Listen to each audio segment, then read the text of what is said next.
अस्सलाम वालेकुम, I am Kaiser Kamboh working as a business node head और मैं शायगान फार्मास्यूटिकल में डर्माटोलॉजिकल डिवीज़न को देख रहा हूँ। आज हम शायगान हेल्थ टीवी में जो टॉपिक लेके आए हैं वो है स्किन सॉल्यूशंस विद डर्माटोलॉजिस्ट। और हमारे साथ जो हमारी गेस्ट हैं आज वो डॉक्टर अस्मा मीर हैं। She is consultant dermatologist in THQ हमारी। कैसी हैं डॉक्टर साहबा? जी डॉक्टर साहबा, ये प्रोग्राम एक पब्लिक अवेयरनेस के लिए हम लोग कर रहे हैं और इस प्रोग्राम का जो मेन टॉपिक है वो आज है एक्जिमा। तो सबसे पहले मैं पूछना चाहूँगा कि आप पब्लिक को एक आम मैसेज की तरह के बताइए कि एक्जिमा बेसिकली है क्या? जी, एक्जिमा एक फुल बहुत ब्रॉड टर्म है जिसमें बहुत सारी टाइप्स आती हैं, जिसको आम ज़बान में गद्दर या चंबल के नाम से जाना जाता है। और इसमें बहुत सारी किस्में हैं जिसमें सेवेरिटी के लेवल्स भी हैं और टाइप्स भी हैं। It can occur at any as, at any time, किसी भी मौसम में हो सकता है। तो जिन लोगों को एक्जिमा ऑलरेडी होता है उनकी एग्रीवेशन या सबमिशन पीरियड्स होती हैं जो सीजन्स के साथ भी होती हैं या किसी ख़ास चीज़ के इस्तेमाल से के साथ भी होती हैं। जो यूजुअली हम कहते हैं कि जिन लोगों को ददर या चंबल रहती है उनके लिए 2, 3, 4 चीज़ें ऐसी हैं जो उन्होंने लाजमी करनी होती हैं, जिसमें मॉइस्चराइजेशन ऑफ स्किन है, क्योंकि चंबल की एक किस्म जो मेनली होती है वो स्किन पे है। अगर हम इसी एलर्जी की टाइप को सांस की नाली में कहें तो लोगों को दमा या सांस की एलर्जीज़ भी होती हैं, वो भी एक्जिमा के अंदर ही आती हैं, लेकिन दीज आर द रेस्पिरेटरी एक्जिमास। तो जो स्किन की एलर्जीज़ हैं उसमें आपने मॉइस्चराइज करना लाजमी है। आपके कपड़े, जो चीज़ आप यूज़ कर रहे हैं जो आपकी स्किन के साथ कांटेक्ट में आता है वो आपका कोई कॉटन, लॉन होना चाहिए, कोई वूल, पॉलिएस्टर, वेलवेट, सिल्क्स, ये चीज़ें आपने अवॉइड करनी होगी। बहुत सारे फूड आइटम्स हैं जिसमें फूड कलर्स एडेड हैं, जैसे चिप्स हैं या कस्टर्ड्स हैं और बहुत सारी ऐसी जैम, जेलीज, अचार्स वगैरह हैं जिसमें टाटरी वगैरह होती है। ये चीज़ें आपने अवॉइड करनी होती हैं जो एक्जिमास को एग्रीवेट करती हैं। और आपके पहनने में भी जो बताया है उस तरह है।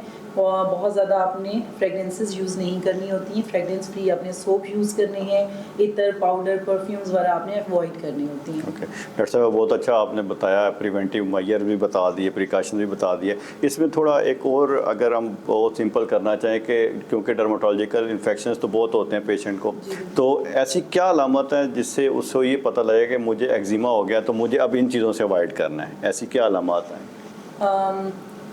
सबसे पहले तो ये कि आपने उसको एग्रीवेट होने नहीं देना। जिन लोगों को होता है उनको ये सारी चीज़ें तो ऑलरेडी जब वो नॉर्मल कंडीशन में भी हों तो उनको ये करना चाहिए कि ये कभी भी एग्रीवेट ना हो।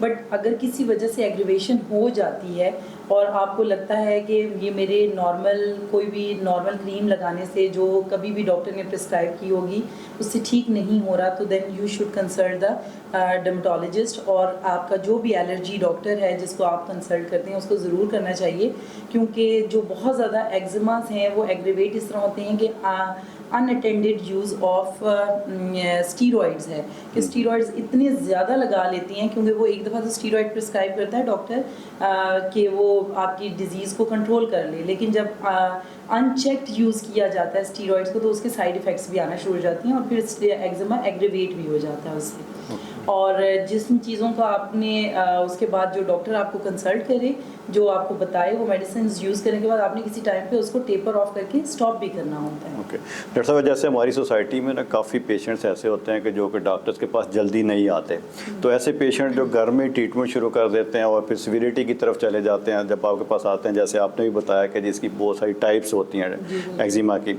तो इसमें फिर ट्रीटमेंट ऑप्शन भी टाइप्स के लिहाज से डिफरेंट डेफिनेटली होंगी। तो ऐसी क्या ट्रीटमेंट ऑप्शन हैं पाकिस्तान में जो अवेलेबिलिटी है जिससे आप ट्रीट कर सकती हैं?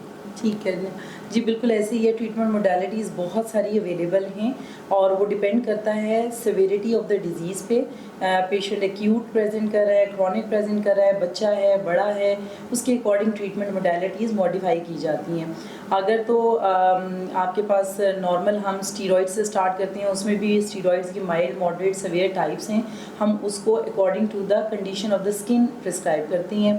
Plus moisturisation of the skin के साथ साथ हम ओरल ट्रीटमेंट्स में भी जाते हैं जिसमें oral steroids, oral antibiotics, oral antifungals भी यूज़ करते हैं, टॉपिकल भी इन सब चीज़ों का इस्तेमाल जारी रहता है। अगर बहुत ज़्यादा बॉडी पे है भी, आपका बॉडी सरफेस एरिया बहुत ज़्यादा अफेक्टेड है, और उसके साथ हम लेज़र बीम थेरेपीज़ भी देते हैं, उसके अलावा बायोलॉजिक्स पे चले जाते हैं। बहुत सारी ऑटो इम्यून कंडीशंस में भी एक्जिमा एग्रेवेट होता है, तो हमें इम्यूनोमॉड्यूलेटर्स भी कहीं कहीं स्टार्ट करने पड़ते हैं। तो ट्रीटमेंट ऑप्शंस बहुत सारे हैं, लेकिन कोशिश यही होती है कि पेशेंट की जितनी स्किन इन्वॉल्व है उसके अकॉर्डिंग ट्रीटमेंट दी जाए। ऐसे नहीं हो सकता कि बॉडी सरफेस एरिया सिर्फ 10% इन्वॉल्व है और हम डायरेक्ट बायोलॉजिक स्टार्ट कर दें। तो ये आपको कोई बेहतर मशवरा डॉक्टर ही दे सकता है। आपने अनचेक्ड या अननेसेसरी किसी भी चीज़ को, कि फ़लाने बंदे को किसी कोई गोली थी ख़ास, उससे आराम आ गया तो मैंने ये खानी है, इसका मतलब है मुझे भी आराम आ जाएगा। That's not fair. आपने वो गोली हो सकता है आपके लिए ठीक ना हो आपके, क्योंकि पहले बहुत सारे टेस्ट करवाए जाते हैं ऐसी ड्रग्स स्टार्ट करने से पहले। तो आपके हो सकता है कोई लिवर का इशू हो, कोई किडनी का इशू हो, और आप अनचेक्ड वो खा लें, डेफिनेटली वो उसको एग्रेवेट करेगा। तो आपने हमेशा कोई भी ऐसी ड्रग्स नहीं यूज़ करने से पहले डॉक्टर से कंसल्ट करना है। लेकिन जो आपको माइल्ड स्टीरॉइड्स या मॉडरेट स्टीरॉइड्स हम देते हैं, वो आप ऑन एंड ऑफ कभी यूज़ कर सकते हैं, कि आपको पता है कि मैं ये जब ये यूज़ करता हूँ तो बेहतर हो जाता है। ओके डॉक्टर साहब, जैसे अभी आपने बताया कि इसकी मोस्टली ट्रीटमेंट्स भी हैं, और क्योंकि टाइप्स भी डिफरेंट है, तो बहुत सारे पेशेंट यूज़ कर रहे होते हैं, उसके बाद भी सिविरिटी में जा रहे होते हैं क्योंकि वो ट्रीटमेंट सही तरह से नहीं ले पाते। तो क्या ऐसे पेशेंट्स में इग्नोरेंस की वजह से उनकी मेंटल हेल्थ पे भी कोई ऐसा इफ़ेक्ट आता है?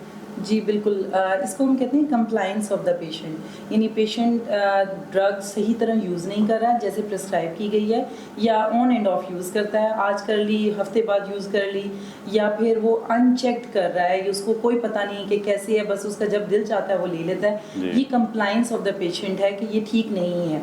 इस कंप्लाइंस ऑफ द पेशेंट की वजह से आपकी ड्रग्स के साथ रेजिस्टेंस भी डेवलप हो जाती है। आपकी ड्रग उस तरह काम नहीं करती जिस तरह आप एक प्रॉपर वे में शॉर्ट टाइम के लिए यूज़ करेंगे तो ज़्यादा अच्छा काम करती है। और डेफिनेटली जैसे क्योंकि skin largest organ of the body है, तो इसका डेफिनेटली हेल्थ पे इफेक्ट बहुत ज़रूरी है। और सबसे बड़ी बात, स्किन नज़र आती है। लिवर का कार्सिनोमा का पेशेंट होगा, लेकिन शायद उसकी हेल्थ कंडीशन इतनी ज़्यादा अफेक्टेड ना हो उससे, जितनी उसकी एक सोराइसिस की वजह से या क्रॉनिक एक्जिमा की वजह से उसकी मेंटल हेल्थ होगी। उसकी फैमिली लाइफ इश्यूज़ भी बहुत सारे हैं, कंपेनियन प्रॉब्लम्स भी बहुत होती हैं बच्चों के साथ, आम लोगों के साथ मिलने जुलने में, कि लोग हाथ नहीं मिलाते, बैठते नहीं हैं, बात नहीं करते। मैं कहीं गैदरिंग में बैठ नहीं सकता, मुझे खुश्की होती है, मेरी स्किन देख के लोग तरह तरह के क्वेश्चंस करते हैं। So definitely it really effects on your mental health. और इसका आपके सबसे अच्छी जो चीज़ है वो है काउंसलिंग, जो डर्मेटोलॉजिस्ट भी करती हैं। लेकिन अगर आपको लगे कि ऐसे पेशेंट है जो उसकी वेल बीइंग को इफ़ेक्ट कर रहा है, तो डेफिनेटली साइकोलॉजिस्ट से भी ज़रूर मशवरा करना चाहिए। ओके डॉक्टर साहब, ये बड़ी कॉम्प्लिकेटेड डिजीज़ है एक्जिमा, तो क्या पाकिस्तान में या वर्ल्ड वाइड इस पर कोई रिसर्चेज या कोई डेवलपमेंट भी हो रही है कि एक आम पेशेंट तक भी इसकी डेवलपमेंट या इसकी रिसर्च जो है वो पहुंच सके? जी बिल्कुल, एक्जिमा एक बहुत ब्रॉड टर्म है और उसमें मैनी काइंड्स हैं जो इन्वॉल्व हैं, और डेफिनेटली रिसर्च और हर चीज़ उस पर कर रही है। लेकिन जो हर रिसर्च का एक बेस है वो है कि आपने बॉडी की पीएच को मेंटेन करना है, बॉडी को ब्रीच नहीं होने देना। हर चीज़ यहाँ से ही स्टार्ट होती है। whenever there is breach in the skin, whenever pH is changed, तो आपकी एक्जिमा हो या नॉर्मल स्किन भी हो, उस पर कहीं ना कहीं इफेक्ट ज़रूर आएगा। और अगर अंडरलाइंग एक्जिमा आपको है, क्योंकि एक्जिमा जेनेटिकली भी होता है, ऐसे नहीं होता कि किसी खास बंदे की किसी मिस्टेक की वजह से ही होगा, क्योंकि जीन्स में भी शामिल है, तो वो थोड़ी बहुत भी बदएहतियाती कहीं से होगी तो एग्रेवेट हो जाता है। तो एक्जिमास को ट्रीट करने के लिए जो हमेशा बेस लाइन होगी वो यही होगी। लेकिन डेफिनेटली ट्रीटमेंट्स बहुत आगे तक जा चुकी हैं, और अब तो ऐसे भी है कि एक्जिमा से लोग इतनी अच्छी मेडिसिन हैं और इतनी अच्छी ट्रीटमेंट्स हैं कि for long time, for years eczema free भी रहती हैं। ओके डॉक्टर अस्मा, आखिर में अपने जो अवाम है उनको कोई मैसेज देना चाहें स्किन केयर के हवाले से, उनको क्या प्रिकॉशंस करनी चाहिए? जी बिल्कुल, ऐसे ही मैं क्योंकि मरी में ज़्यादा प्रैक्टिस करती हूँ, तो वहाँ पे हार्श वेदर्स हैं, लेकिन जर्नल एक मेरी ये है कि आपने स्किन को मॉइस्चराइज रखना है, ब्लीच नहीं होने देना। नॉर्मल बंदे को भी हर वक्त मॉइस्चराइज यूज़ करना चाहिए। कोई भी आप लिक्विड पैराफिन लगा लें, वेजलिन बेस्ड ऑइंटमेंट्स यूज़ करें स्पेशली सर्दियों में। और जिन चीज़ों से आपको एग्रीवेशन होती है, चाहे वो खाने की चीज़ें हैं, चाहे वो लगाने की चीज़ें, आप उसको अवॉइड करेंगे। और सबसे ज़रूरी ये है कि आपने जो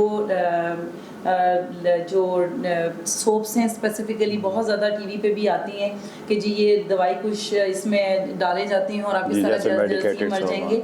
ऐसे नहीं करना, सारे जरासीम नहीं मारने हमने, क्योंकि गुड एंड बैड बैक्टीरिया हमारी बॉडी में है, अल्लाह ताला का एक निज़ाम है, उसको हमने डिस्टर्ब नहीं होने देना। तो गुड बैक्टीरिया को please let them stay on the skin, ताकि वो बैड बैक्टीरिया के साथ फाइट कर सकें, किल कर सकें।